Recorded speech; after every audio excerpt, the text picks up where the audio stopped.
Salutations all, and welcome to Basic Public Speaking. I am your professor instructor for this course, Christy Thomas, and this is the video lesson chat for persuasive speaking. So let's get into it. If you see me looking off camera, my notes and textbook are in front of me, so I'm looking to catch my place.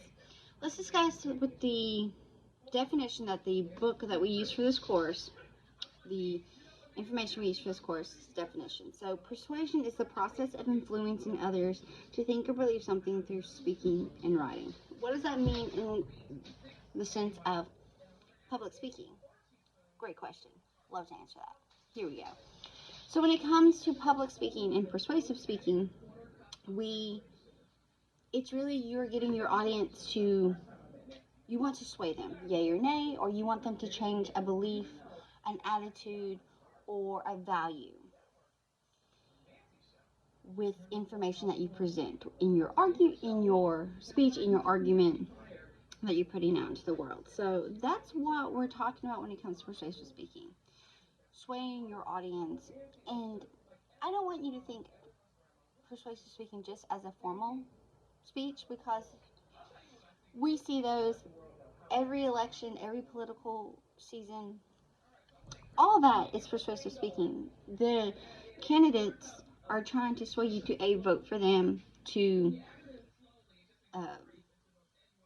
entrust what they're putting out there for you to, it could be a policy change, it could be a new law, it could be an amendment, whatever the case may be here. That's our more formal. But there's also, think of it informally as just trying to figure out what to eat. Oh man, I'd really like to get Italian tonight. I haven't had Italian in so long. Or I really love this restaurant. We should really go there. And whatever the case. That's an informal sense of persuasion.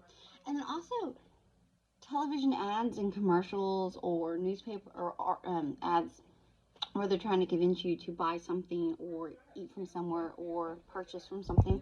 That's also forms of persuasion. Saturday morning cartoons, if they even do Saturday morning cartoons, maybe Cartoon Networks, the ads for toys, or you think of food restaurants, all have their own little slang that kind of sticks in your mind, but that's form of persuasion. They're trying to entice you, persuade you to choose their location. Whatever the case may be, this, that, and you see it too for other items. Could be shoes, could be toothpaste, 4 out of 5 dentists recommend, blah, blah, blah, blah, blah. It could be a brand of makeup, it could be something particular to wear, or, use this or this, whatever the case may be. All that are forms of persuasion. So you have formal and informal, just like anything else. Now, as we discuss persuasion, we will also be talking about Aristotle. And if you recall from previous lessons, he is the granddaddy of public communication, public speaking, and in the sense of what we still use theories that he put out centuries ago today, just maybe some updated terminology and ideology, but the underlining is still there. So we will be touching base on him because he really came forth in the persuasive speaking genre. Because we've expanded the different genres of persuasive speaking, but it really began with persuasive speaking and what we call celebratory speaking, which they kind of call informative. Anyway, that's all going to be discussed as well too. So I'm kind of going to go back and forth here. So what we're going to go ahead first is touch base on Aristotle. And if you recall from a previous lesson, Aristotle learned under Plato. Plato was a big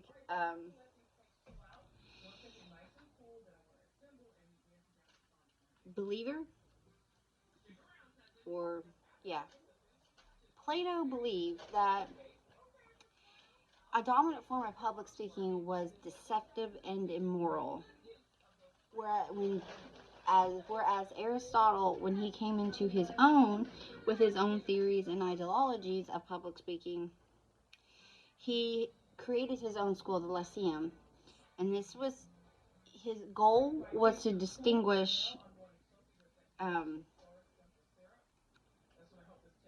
his point of view on persuasive speaking.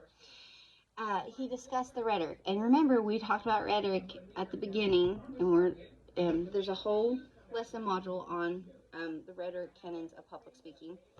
So it all, full circle, folks, full circle. His point of view in the Lyceum is that it's not so much all persuasive speaking is deceptive anymore. It is based on the speaker and their intentions on whether or not the message or ideology is moral or immoral. Now, let's fast forward that. Great examples of that. There have been, throughout history, cult leaders, foreign leaders whose message wasn't the greatest, whose ideologies weren't the greatest, but they had such a following because they were charismatic leaders. Not so much charismatic leaders, strict that. Charismatic speakers. They were engaging and could entice and entrance an audience. So, again, that's where rhetoric comes in. Plato said, no, everybody's bad. Aristotle was quick to say, no, it's not everyone. It's based off per person, per message, whether or not they're choosing to be moral or immoral with their ideologies. Sorry, I needed the coffee.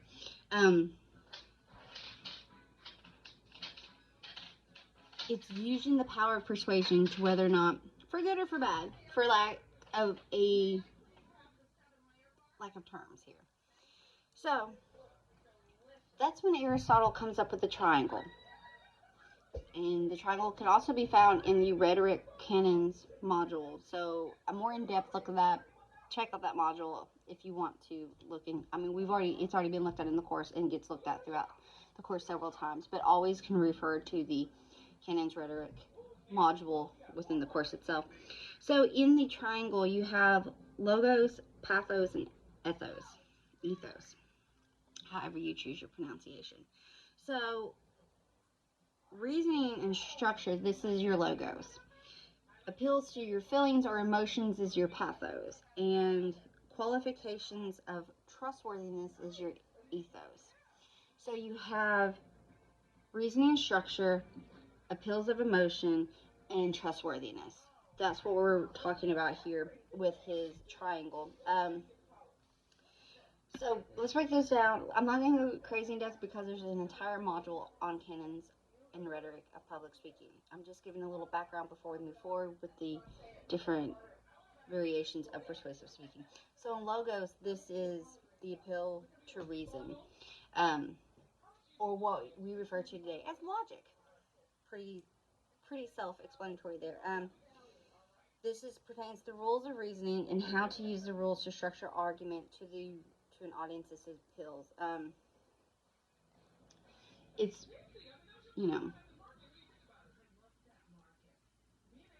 change of laws, reform of laws, amendment of, all that falls into, they're pulling from the logic. They're pulling from reasoning, It would be someone stating, well, I think a school week should move from a 5-day school week to a 4-day school week, and then you're inserting the logic why, It is structured with how society works today as opposed to what it did decades ago for building our students up.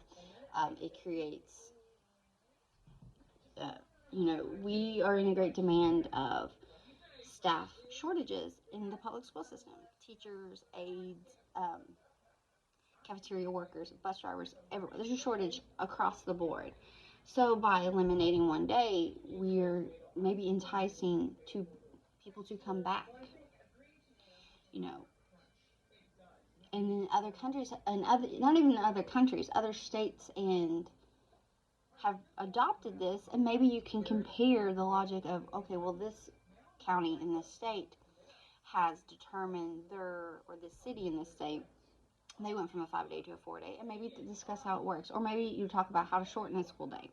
Instead of it going from 8 to 3, perhaps the school day starts later in the day, using the logic of everyone's more rested, whatever the case may be here. So, again, kind of off the wall example, but I'm just trying to get you to understand that logos, logic. You're pulling from logic in this path. And then there's pathos, and this is your emotional appeal. So you're pulling from love, hatred, fear, anxieties, excitement, assertiveness, shame, peace, anger. All that comes into play when it comes to using pathos in our form of appeal. So it could be, we're needing some change. Something catastrophic has happened. So now we discuss change. That's appealing to pathos. A really informal example of this, if you've ever heard the "In the Arms of an Angel" by Sarah McLachlan for a ASPCA commercial, that's an informal use of pathos because they are pulling on your heartstrings by showing you images and playing that song. So again, that's a really informal example of it, but you're pulling from emotion. But Aristotle also suggested that while emotional appeals work, you really need to pair it or group it or use with it good reasoned argument. You can't just base off emotion. Put some facts in there. Put some background in there. Not just, well, we have to do this. Why? Not just because of some great catastrophe, some great undulation, some great excitement. Let's find the logic, the reasoning, substantial reasoning put behind it. And that's where it comes in for credibility and getting your information. So, and also I feel pathos is used a lot when it comes to really manipulating the good or the bad of persuasive speaking. Because you can use people's emotions quite easily in public speaking. And again, it's based off of the speaker and their intent. What may seem wonderful, bright, and cheery outside package, when you open it up, the inside is not so nice and cheery, and there's tucked away stuff. So, again, pathos is great because you're appealing with emotion, but you really need a substantial background. You need reinforcements, basically, to using your emotion, to kind of give a stability to your persuasion here. Then let's move on to ethos, depending on how you pronounce it. This is appeals to the wisdom or character of the speaker. So this is the credibility of the speaker comes into play here.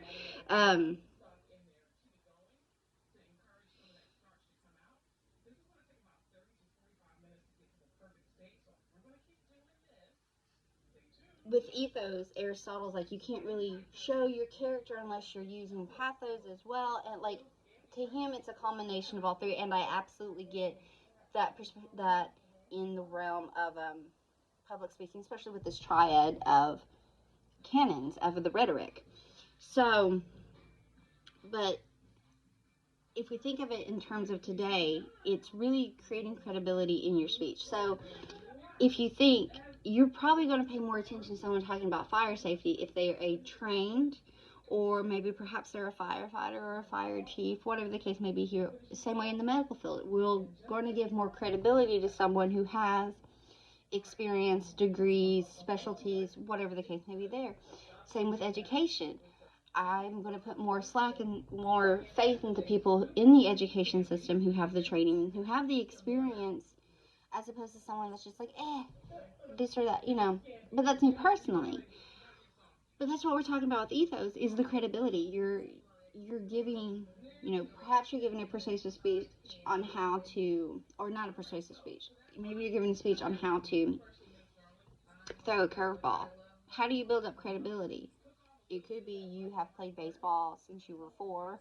You've been on these teams. You've had personal training.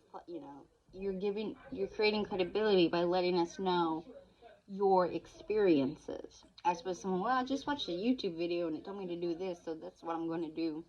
Same way, perhaps with gymnastics. If you're teaching us how to do a cartwheel or a certain kind of flip or a handstand, you build credibility by saying, I've been in gymnastics since I was 2, I've been at this level, and I've created this, I've done this, da-da-da-da-da-da. All that comes into play when building credibility. So, wrapping up the triad, the triangle of rhetoric, is that we have logic, we have emotional appeal, and we have credibility base. All right, all that still comes into play today. We just don't call it ethos, logos, and pathos. We call it logic, we call it emotional appeals, and we call it character credibility. So let's kind of now, we've laid down that, and more detail can be found in the module labeled Rhetoric Canons of Public Speaking. So let's go ahead and discuss more. When it comes to public persuasive speaking, there's two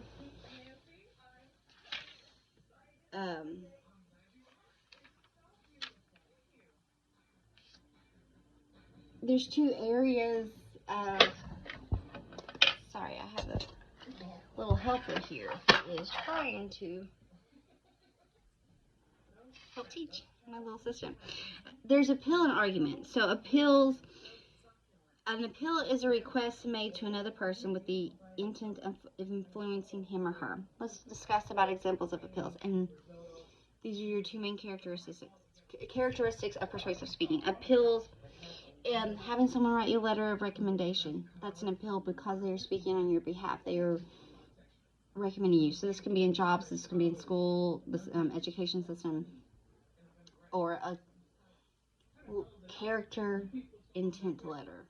Those also form appeals because they're speaking on your character. They're trying to persuade someone why you should or shouldn't. Asking for extensions on deadlines of homework or test or presentations. You're appealing to someone, please, this happened. Whatever the case may be, here, may I have an extension? Urging political leaders to do more in certain areas. We'll say climate change. Those are appeals because we're appealing to, this is why we need to change. This is what we need to do. So, all forms of persuasion contain appeals. This is call on to others to think, do, or believe something, or to change something. So every persuasive speech is a form of appeal. Now let's talk about arguments. Arguments is a reason, claim, series, or claim supported by evidence. So talk about first, when people think about arguments, they think about heated exchanges between people, and that's not what we're talking about here. That's a disagreement. That's not what we're talking about here. In a formal study, especially in persuasive speaking, an argument is a way to appeal to others that is structured. So,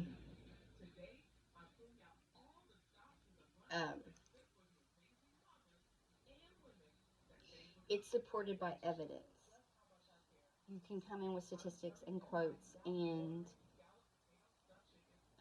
bars and graphs or background or just, accredited folks in that field, but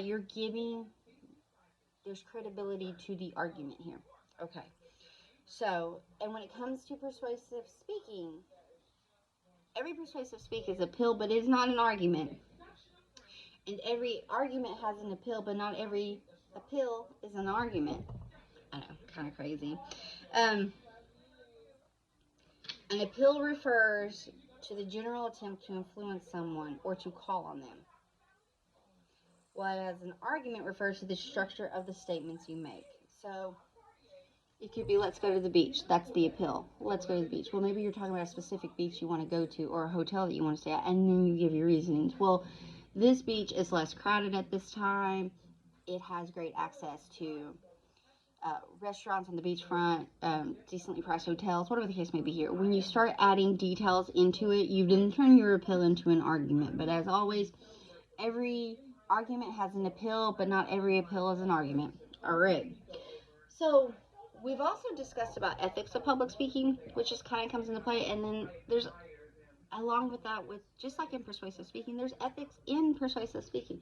And this is credibility and being honest and truthful. Again, as Aristotle stated, it's based off the speaker themselves, whether the message is good or bad, or happy or sad, or, yay or nay. It's based off the morality of the speaker.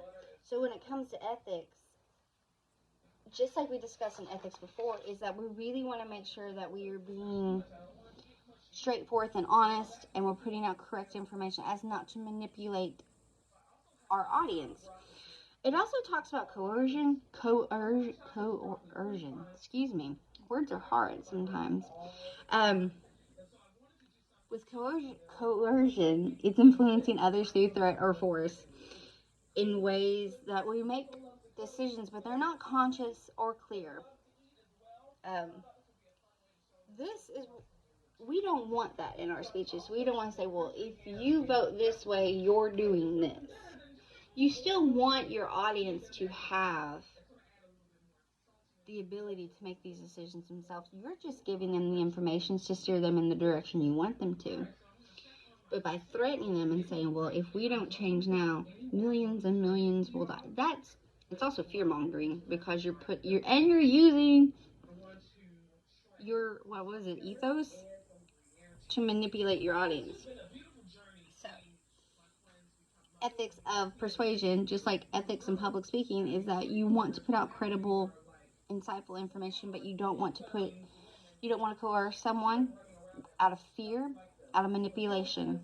We're there to give them the information to help steer them in the direction we would like, but we are not set to make someone do something just because we think they should, and by doing that we use tactics that are not kind, and that's threatening and manipulation. So let's change the tone here, shall we, and talk about the psychology of persuasion. So in public speaking, in persuasive public speaking, you want audiences to change or realign their beliefs, attitudes, or values. The BAVs is what they're called.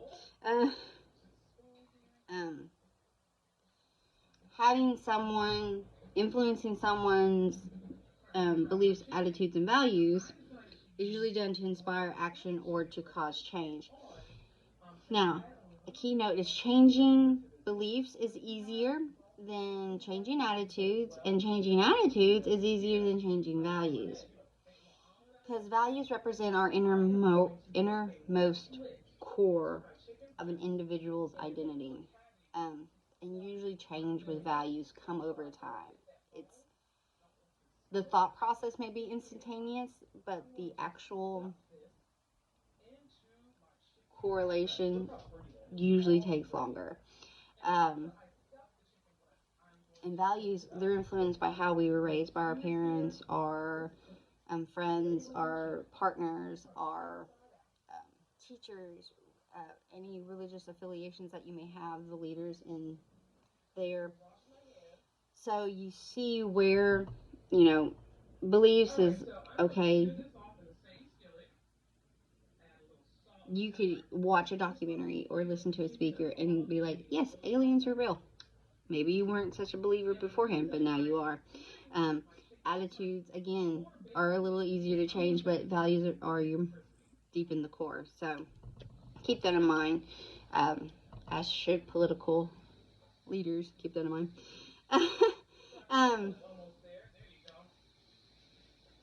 Both appeals and arguments have psychological dimensions, but appeals are designed there in a broader stroke,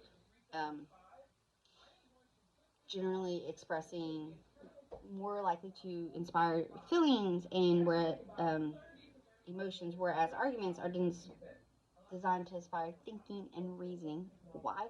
Because we're using concrete evidence to support our arguments. It's not just because I said so. We talked about the triangle.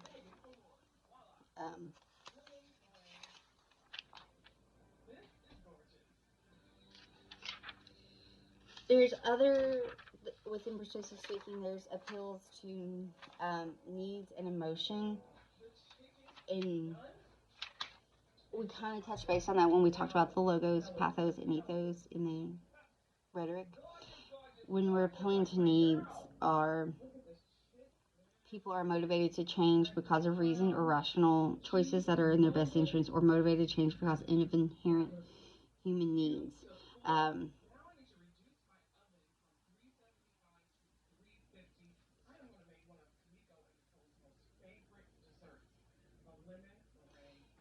I was buffering. Did you see that? I was trying to find the right words here. People can be motivated to change beliefs, attitudes, and values through influential reason, appeals to reason, emotion, and character. So by appealing to needs, it's something pretty straightforward that is needed or desired. It could be something local, adding a stop sign or a yield sign or a traffic cop to school traffic. That's a need. That's a need for safety for students and staff. Or it could be, there's much larger terms. I don't want to get into the larger political terms, but there's needs and then there's emotions. And emotions, again, you're appealing. Emotional appeals will often masquerade as arguments. Is your primary goal, is you're wanting to inspire trust or loyalty in the speaker of the basis of feelings. And a lot of political speakers can really use the by appealing to emotion. They really integrate. There we go, integrate. And some can manipulate, but they take the emotions of their constituents and they're trying to hit the emotions of more than just that, so that they can change something or get voted into something to change. So again, if you've ever seen ads or political rallies or any kind of speeches, or right now they're doing this state, the word just left my mouth, but where each state is voting the representative for the Democratic or Republican Party. Now, some states, it's uncontested. There's only one person on the ballot that's running and trying to get the nomination. And that's what the folks are doing. They're trying to get the nominations because we are moving into a presidential election this year in the fall. So we're building up that case. This is who's running, this is their running mates, this is what they stand on, this is what they are pushing for, this is what, change, We're seeing that. We're in the thick of it right now. And anytime there is an election, and there's always an election going on, whether it be local or state or presidential or whatever the case may be, there's always some form of election going on. So there's someone always campaigning. Great way to see persuasive speaking formally, and you can see the appeals and emotions. There's also, that's not to say they don't use appeals of needs, because there are needs that are met, but political speakers have a lovely knack of being able to use both. So that's persuasive speaking in a nutshell. Again, as with every lesson, there's also Word documents and PowerPoint presentations, and most have publisher PDFs, and those come from the textbook themselves, so you get more in depth. I just like to hit on concepts and I just wanted you to take away from persuasive speaking session the canon's rhetoric. Again, there's a module just on that alone. The triangle that Aristotle put forth many centuries ago that we still use today. Granted, with updated terminology and ideology, but it's still in place. So it's logic, emotions, and credibility. And then also it's the appeals and arguments. Every public speaking is an appeal. Every argument is an appeal, but not every argument has an appeal. Appeals are more informal, call to, whatever the case may be, a call to. And arguments are more structured. Don't think of disagreements, but arguments in the formative setting is more structured with a little something to back it up. You can appeal to needs and you can appeal to emotions. Emotions are regularly used in public speaking, whether it be formal or informal, we should go here to eat. I really like to go here and eat. We really should watch this. It's my favorite movie of all time. Those are emotional appeals. You're telling us why or why we shouldn't, whatever the case may be here. But yes, that's public speaking in a nutshell. If you have any questions or concerns, please reach out to me. Thanks so much. Bye.